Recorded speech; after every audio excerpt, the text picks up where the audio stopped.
Hi, African entrepreneur. If you've not been an avid listener or watcher of my videos, I'd encourage you to go to the very early ones where I talked about something that's very dear to my heart. And that's about the fact that Africa is meant to progress. Africa is not cursed in any way. We might have underperformed, but we've underperformed like a runt, but we're set now for progress.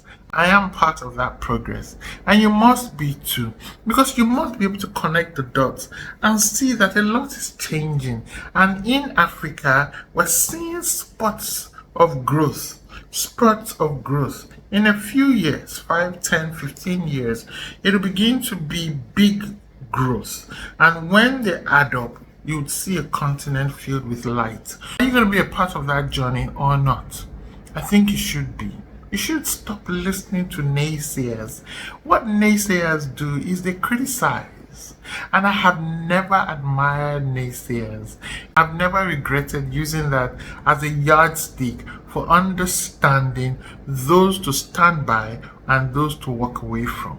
If you're a criticizer, you critique everything and you do not come out to implement solutions that move us forward, you're most likely the kind of person that will fail if given the road. If you're given the opportunity to run things, you're one of those kinds of people that will fail woefully. I don't follow those who criticize. Same way I don't embrace this wholehearted condemnation of Africa as a dark continent and nothing good comes out of Africa. There are too many examples to show that to embrace that philosophy or that perspective is really foolhardy. It's not for us. For us as entrepreneurs, we have a hope in our heart that what we are doing is meaningful and it is contributing in one way or the other to progress on this continent. You must carry that hope. You must, otherwise what you're doing is really just wasting time and you're simply marking time. Think about it again. Something in you gives you hope to stand up every day to pursue that which you're doing. And do not let anybody extinguish it because they are critics. Critics are not necessarily essential in your circle. I know you say, oh, but they have some wisdom. Yes, listen, but just with a pinch. Just a pinch, and use it to recorrect, but make sure your compass is one filled with hope. In Africa, we are rising in all ways, in finance, in healthcare, in mobility, in housing, in food, in education. We are rising, but now it still spreads.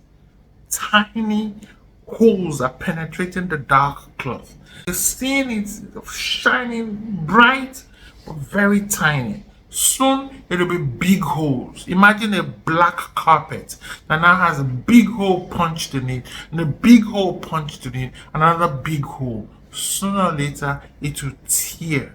And when it tears, you cannot suppress the light any longer. That's the image that I carry of Africa. I find myself looking at it also like a jigsaw puzzle that has been scattered on the table, and I take my own piece. I repair it, I dust it up, clean it up, and I place it in the right place.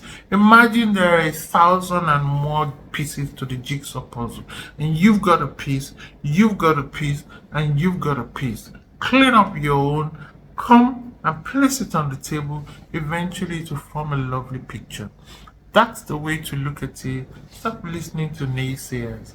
They have no good for you on your entrepreneurial journey.